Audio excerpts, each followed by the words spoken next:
Έχει κάνει, κυρίες και κύριοι, μεγάλη εντύπωση το βίντεο το οποίο παίξαμε αναπαριστώντας τηλεοπτικά το δημοσίευμα του Olympia.gr για τα 70 χρόνια των ανθρώπων οι οποίοι εξυπηρετούν ακόμα γερμανικά συμφέροντα. Δείτε το και θα μας μείνει, πιστεύω, ένα λεπτό για να το σχολιάσουμε. Στις 27 Απριλίου του 1941, πριν δηλαδή από 70 χρόνια, η Ελλάδα ιστορικά και επίσημα περίληφθε στην ιδιοκτησία της Γερμανίας.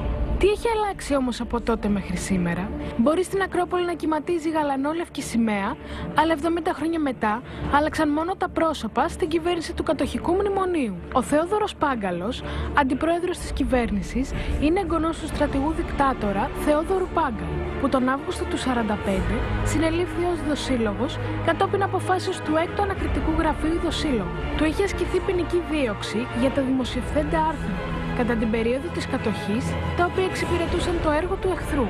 Ο στρατηγός Θεόδωρος Πάγκαλος πρότεινε επίσης να συγκροτηθεί ελληνικό στρατιωτικό σώμα, το οποίο θα πολεμούσε στο πλευρό της Βέρμαχτ. Έτσι έγιναν τα τάγματα ασφαλείας, που συνελάμβαναν τους ανάπηρους του Ελληνοϊταλικού πολέμου, τους βασάνιζαν και τους εκτελούσαν, διότι δεν ήταν με το μέρος των Γερμανών. Όταν έφυγαν οι Γερμανοί, ο στρατηγός Πάγκαλος συνελήφθη. Έμεινε στη φυλακή μόνο 40 ημέρες, αλλά τον έβγαλε από τη φυλακή ο Γεώργιος Παπανδρέου. Το 1945 αθώθηκε από όλες τις κατηγορίες με απαλλακτικό βούλευμα. Νικόλαος Χριστοφοράκος, πατέρας του Μιχάλη Χριστοφοράκου, γνωστό από το σκάνδαλο της Siemens. Ο πατέρας του, γνωστός τότε και ως ο Έλληνας Μένκελε, αθώθηκε στη δίκη των δοσύλλογων λόγω αμφιβολιών. Συνεργαζόταν με τους Γερμανούς, κατέδιδε όσους διοχέτευαν φαρμακευτικό υλικό από τον Ερυθρό Σταυρό σε αντάρτες και αναξιοπαθούντες. Ο δικαστής που τον αθώωσε βασίστηκε στη μαρτυρία του πολιτικού Πάνου Χατζιπάνου, μέλους της τεκτονικής ΣΤΟΑΣ.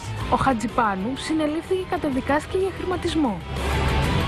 ThyssenKrupp, η περιβόητη εταιρεία με τα γερμανικά υποβρύχια, είναι απόγονος της Krupp, της οποίας ο πρόεδρος στέκονταν συνεργάτης του Χίτλερ και των SS. Καταδικάστηκε στη δίκη της Νιρεμβέργης, αφού η εταιρεία του χρησιμοποιούσε σκλάβους από το Auschwitz. Αποφυλακίστηκε μετά από 3 χρόνια και έστησε πάλι την αυτοκρατορία, την οποία πληρώνουμε εμείς σήμερα για τα υποβρύχια που παραλαμβάνουμε. Η εταιρεία Krupp, μάλιστα, το 1921 προμήθευσε στους σφαγείς του Κεμάλ όπλα, νάρκες, βλήματα και χειροβομβίδες. Αυτό είναι ένα κομμάτι της ιστορίας των τελευταίων 70 ετών που παρουσίασε το site olympia.gr. Αυτό το ρεπορτάζ, κύριοι, θα το παίζω μέχρι να τελειώσει η εκπομπή. Ναι, και να το παίζει, Στέφανε, διότι είναι εξαιρετικά σημαντικό και αποδεικνύεται τελικά ότι και αυτή η συνέντευξη που προέβαλε προχθές ο Λαζόπουλος, ότι πώς συνδέεται με αυτό.